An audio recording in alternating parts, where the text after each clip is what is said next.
दोस्तों आज मैं 30 डेज ऑफ नाइट मूवी को एक्सप्लेन करने वाला हूँ। अगर आपको इस मूवी की एक्सप्लेनेशन पसंद आए तो वीडियो को लाइक जरूर कर देना। So let's explain this movie की शुरुआत में हमें अलास्का के बैरो नाम की टाउन को दिखाया जाता है, जहाँ के लोग हर साल की तरह आने वाले 30 दिनों की रात की तैयारियां कर रहे थे। अब ये ठंडों का ऐसा मौसम था जिसमें 1 महीने तक सूरज नहीं निकलता था और यहाँ पर आज सूरज का आखिरी दिन था। तो ज्यादातर लोग 30 दिन के इस अंधेरे में फंसना नहीं चाहते थे, इसीलिए वो सब टाउन छोड़कर जा रहे थे। इधर हम एक स्ट्रेंजर को भी देखते हैं जो कि एक बड़े से जहाज से उस टाउन के पास आया था। अब दूसरी तरफ टाउन का शेरिफ एवेन अपने दोस्त शेरिफ बिली के साथ एक जगह पहुँचता है जहाँ पर किसी ने शहर के सारे सैटेलाइट फोन्स को जला दिया था। अब ये देखकर उन्हें कुछ भी समझ में नहीं आता, वो इस पर ज्यादा ध्यान भी नहीं देते और यहाँ से चले जाते हैं। अब इसके बाद वो वापस पुलिस स्टेशन में जा रहे थे कि तभी उन्हें रास्ते में ब्रोअर मिलता है जिसका ट्रक खराब हो गया था और वो उसे ठीक कर रहा था। वहाँ पर इवैन को रेडियो पर खबर मिलती है कि किसी ने जॉन रीस के सारे कुत्तों यानी स्नो डॉग्स को मार दिया है। अब ये सब वो आदमी ही कर रहा था जो हमने मूवी की शुरुआत में देखा था।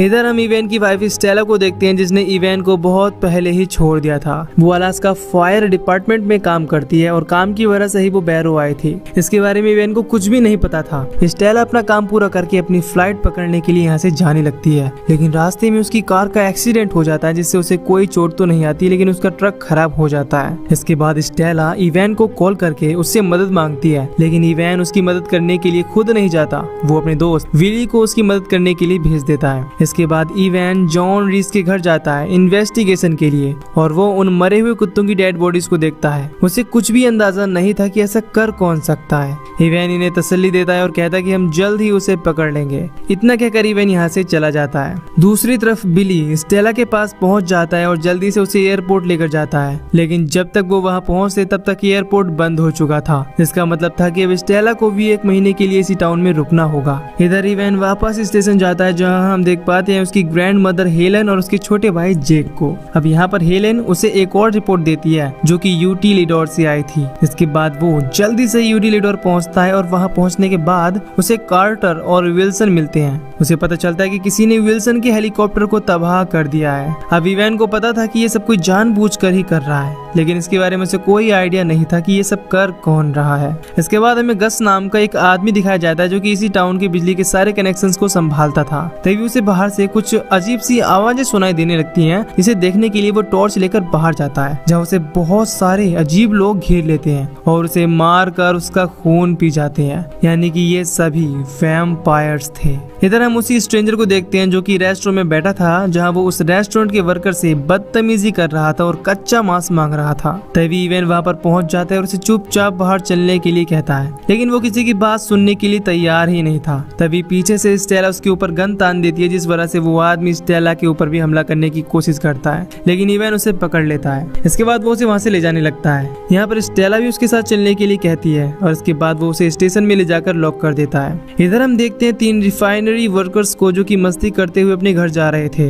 लेकिन तभी अचानक से एक वैम्पायर उनमें से एक को पकड़ कर ले जाता है और वो वैम्पायर इतना तेज था जिसकी वजह से उन्हें कुछ भी दिखाई नहीं दिया था। उन्हें कुछ समझ नहीं आ रहा था कि अभी हुआ क्या। तभी अचानक उनके साथी की बॉडी उनके बीच में आकर गिर जाती है और ये देखकर लड़की वहाँ से भाग जाती है। तभी हम उन वैम्पायर्स को उसके पीछे देखते हैं। सीन शिफ्ट होता है और हम इवैन को देखते हैं जो उस स्ट्रेंजर से पूछताछ कर रहा था, लेकिन वो कुछ भी बताने को तैयार नहीं था। तभी अचानक वहाँ पर उसका कंप्यूटर बंद हो जाता है, इसीलिए इवैन गस को कॉल करता है, लेकिन अब फोन भी काम नहीं कर रहा था। तभी स्ट्रेंजर उनसे कहता है कि सब छुप जाओ क्योंकि वो सब आ रहे हैं, और तभी पूरे टाउन की लाइट भी चली जाती है। अब इसके बाद इवैन गस को देखने के लिए जाता है तो उसे वहाँ उसका कटा हुआ सर मिलता है, जिसे देखकर वो जल्दी से टाउन में जाकर सबको घर में रहने के लिए कहता है और उसकी बात सुनकर सभी अपने घरों में चले जाते हैं। इसके बाद हम देखते हैं कि एक वैम्पायर जॉन के घर में घुस आता है और उसकी वाइफ को ले जाता है। वो उसे नीचे घसीट कर ले जाने लगता है। जॉन उसे रोकने की पूरी कोशिश करता है, जिस वजह से वो वैम्पायर उसे भी जख्मी कर देता है, पर फिर भी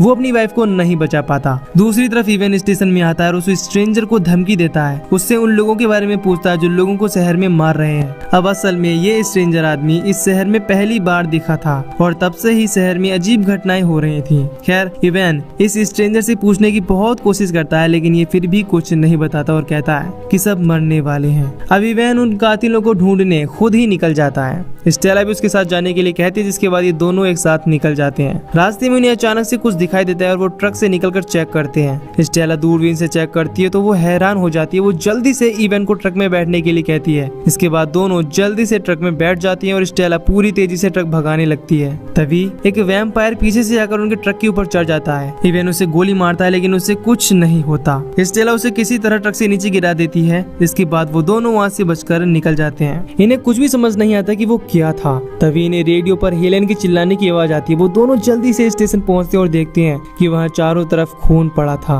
यहाँ पर ना तो हेलन थी ना ही जेक, लेकिन वो स्ट्रेंजर अभी भी वहीं पर बंधा हुआ था। वो कहता है कि वो मुझे लेकर नहीं गए। दूसरी तरफ हम उन वैम्पायर्स को देखते हैं। यहाँ पर उनका लीडर मार्लो था, जो वैम्पायर लैंग्वेज में उन्हें ऑर्डर देता है कि सब लोगों को जान से मार दो, क्योंकि हमें किसी को भी अपनी तरह नहीं बनाना। इसके बाद सभी वैम्पायर अपना काम शुरू कर देते हैं और लोगों को मारने लगते हैं और उनका खून पीकर अपनी भूख मिटाने लगते हैं। देखते ही देखते वहाँ पर लाशों का ढेर लग जाता है। इधर स्टेला और इवैन उसी रेस्टोरेंट में जाते हैं जहाँ पर उन्हें वो स्ट्रेंजर मिला था। वहाँ पर जाने के बाद उन्हें बचे हुए लोग मिलते हैं, जिनमें जेक भी शामिल था। इसे देखकर इवैन बहुत खुश होता है। जेक उसे बताता है कि ग्रैंडमा को उन वैम्पायर्स ने मार डाला। यहाँ इवैन इन सब लोगों से कहता है कि उन सबको किसी सेफ जगह पर जाना होगा। इसके बाद वो सब घर के हिडन एटिक में छुपने का प्लान बनाते हैं। इवैन उन सबको एटिक तक पहुंचने के लिए कहता है और खुद स्टेला के साथ कुछ हथियार लेने के लिए चला जाता है, क्योंकि बिना हथियार उन आदमखोरों से नहीं निपटा जा सकता था। अब इन दोनों को रास्ते में ही वैम्पायर्स मिल जाते हैं और उन पर हमला करने लगते हैं। वो उनका ट्रक पलट देते हैं, जिसके बाद वो वैम्पायर उन दोनों को ट्रक से बाहर निकालने लगते हैं। तभी ब्रोवर वहाँ पर अपना ट्रक लेकर आता है और वैम्पायर्स को सीधा दीवार में घुसा देता है। इसके बाद स्टेला जल्दी से भागकर उसके ट्रक में बैठ जाती है और इवैन भी किसी तरह भागकर ट्रक में बैठ जाता है। इसके बाद वो तीनों वहाँ से निकलकर सीधा उसी घर पर आ जाते हैं जहाँ पर बाकी सब लोग थे। वहाँ जाकर वो चेक करती हैं और देखते हैं कि बाकी सब लोग भी यहाँ पर हैं। अब इवैन इनसे कहता है कि उन्हें कुछ दिनों तक छुपकर रहना होगा। इसके बाद वो स्टोर तक जाकर वहाँ से सारा जरूरी सामान लेकर यूटिलिडोर तक चले जाएंगे, जहाँ वो पूरा महीना आराम से निकाल सकते हैं। दूसरी तरफ हम देखते हैं कि मार्लो स्ट्रेंजर के पास जाता है और उसे थैंक यू बोलकर उसकी गर्दन मरोड़ देता है। इधर उन सबको एटिक में छुपे हुए 6 दिन हो जाते हैं और 7वें दिन अचानक उन्हें बाहर एक औरत दिखाई देती है जो मदद के लिए चिल्ला रही थी। इवैन उसकी तरफ देखता है तो उसे घरों की छतों पर वैम्पायर्स दिख जाते हैं, जिससे वो समझ जाता है कि ये एक जाल है। लेकिन फिर भी वो बाहर जाकर उसे बचाने की कोशिश करता है। वो देखता है कि सारे वैम्पायर मिलकर उसे टॉर्चर कर रहे थे और आखिर में वो सब उसे मिलकर मार डालते हैं और इवैन उसे नहीं बचा पाता।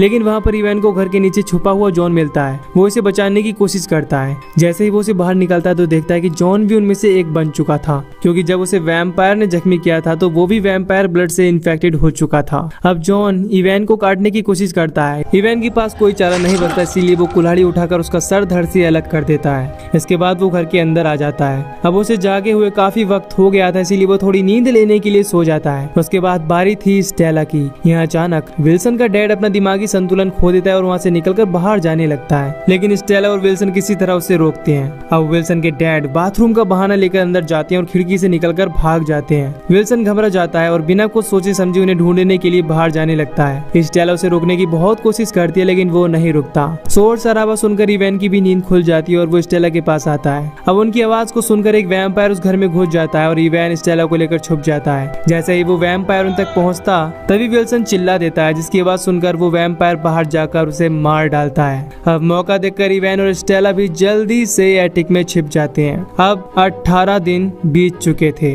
आज के दिन वहाँ पर तूफान आता है, जिसका फायदा उठाकर वो सब स्टोर तक पहुँच जाते हैं। वो वहाँ से सामान इकट्ठा करने लगते हैं। तभी वहाँ पर वो एक छोटी बच्ची को देखते हैं जो किसी का खून पी रही थी, यानी कि वो भी एक वैम्पायर इन्फेक्टेड थी। वो कार्टर के ऊपर हमला कर देती है, जिसके बाद ब्रो और स्टेला और इवैन उसे पकड़कर दीवार से लगा देते हैं और जेक कुल्हाड़ी से उसका सर काट देता है। अब उन्होंने सामान तो इकट्ठा कर लिया था, लेकिन तब तक तूफान शांत हो जाता है और वो स्टोर में ही फंस जाते हैं। अब इन्हें यहाँ से निकलना ही था, इसीलिए ये सब किसी तरह पुलिस स्टेशन तक जाने का प्लान बनाते हैं। स्टेला कहती है कि वैम्पायर्स को सूरज की रोशनी यानी सनलाइट पसंद नहीं है, इसीलिए ही वो अंधेरे में यहाँ पर आए हैं। जे कहता है कि हेलन यानी उसकी ग्रैंडमा के घर में एक अल्ट्रा वायलेट लाइट है, इससे वो अपने अपने पौधे उगाती थी। इसके बाद इवेन कहता है कि मैं वैम्पायर्स का ध्यान बटाऊंगा और ग्रैंडमा के घर में जाकर वैम्पायर्स के ऊपर उस लाइट का इस्तेमाल करूंगा और इसका फायदा उठाकर बाकी सभी लोग पुलिस स्टेशन तक पहुंच जाएंगे। ये कहते हुए इवेन वहां से शोर मचाते हुए भागने लगता है, जिससे वैम्पायर्स भी उसके पीछे लग जाते हैं। इधर बाकी सब स्टेशन की तरफ बढ़ रहे थे कि तभी एक वैम्पायर उनमें से एक आदमी को पकड़कर मार देती है। जिसके बाद सब लोग वहां से भागकर जल्दी से स्टेशन तक पहुंच जाते हैं। स्टेला देखते है कि वहां पर वो स्ट्रेंजर नहीं था।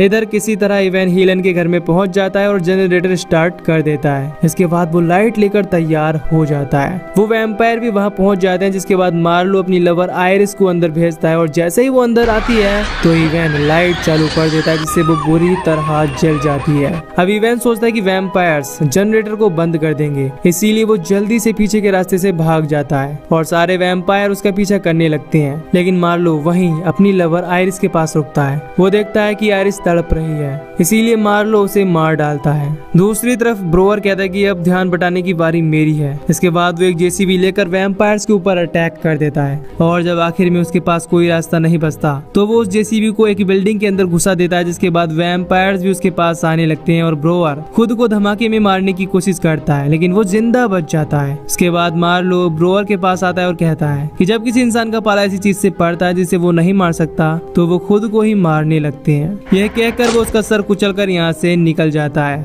दूसरी तरफ इवेन भी स्टेशन में पहुंच जाता है, जहाँ पर उसे पता चलता है कि कार्टर भी उनमें से एक बनने वाला है। इवेन के पास कोई रास्ता नहीं बचता और कार्टर भी खुद को मरवाने के लिए कहता है, इसीलिए वो कार्टर को अकेले में ले जाकर उसे मार डालता है। और अब ये सिर्फ 5 लोग बचे थे। 27वें दिन इवेन देखता है कि एक घर से कोई उन्हें लाइट से सिग्नल देने की कोशिश कर रहा है। वो वहां जाता है और देखता है कि वो विली है, लेकिन उसने अपनी वाइफ और बेटियों को मार दिया था।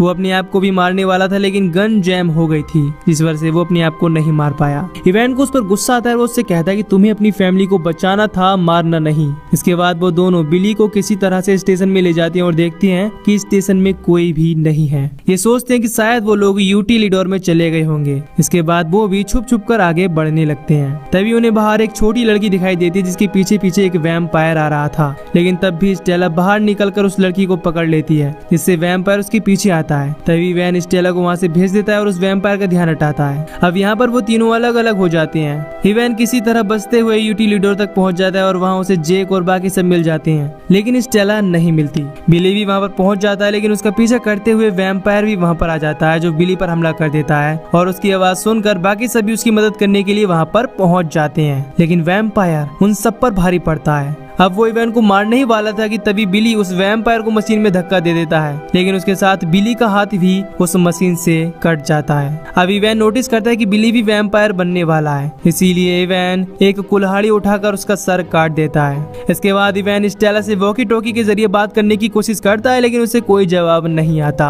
अब आज 30वां दिन था और आखिरी रात, और किसी भी तरह इन्हें सर्वाइव करना था। इधर मार्लो सभी वैम्पायर से कहता है कि हमने सदियों तक इंसानों को यही विश्वास करवाया कि हम सिर्फ एक बुरा सपना है, यानी कि हम असल नहीं हैं, और इसीलिए ही हमें अपने वजूद का एक भी सबूत यहाँ नहीं छोड़ना। इसके बाद मार्लो पूरे टाउन में आग लगाने का ऑर्डर देता है। इवेन फिर से स्टेला से बात करने की कोशिश करता है और आखिरकार वो उससे जवाब दे देती है। वो कहती है कि वो एक कार के नीचे छुपी हुई है। इवेन उस कार को देख लेता है, लेकिन तभी सारे वैम्पायर वहाँ पर आ जाते हैं और वहाँ पहुंचकर वो तेल की पाइपलाइन को तोड़ देते हैं, जिससे पूरे टाउन में तेल फैल जाता है और मार्लो वहाँ पर आग लगा देता है। जिसके बाद देखते ही देखते पूरा टाउन जलने लगता है। इवेन को पता था कि स्टेला के पास बचने का कोई भी चांस नहीं है, और अगर वो वहीं छुपी रही तब भी जलकर मारी जाएगी। अगर निकलेगी तो वैम्पायर उसे मार डालेंगे। अब इवेन के पास भी कोई रास्ता नहीं बचता, इसीलिए वो एक बहुत बड़ा और अहम फैसला लेता है। वो बिली की बॉडी से एक इंजेक्शन में खून लेता है और अपने अंदर इंजेक्ट कर लेता है, और देखते ही देखते वो भी बदलने लगता है, यानी कि वो भी एक वैम्पायर बन चुका था।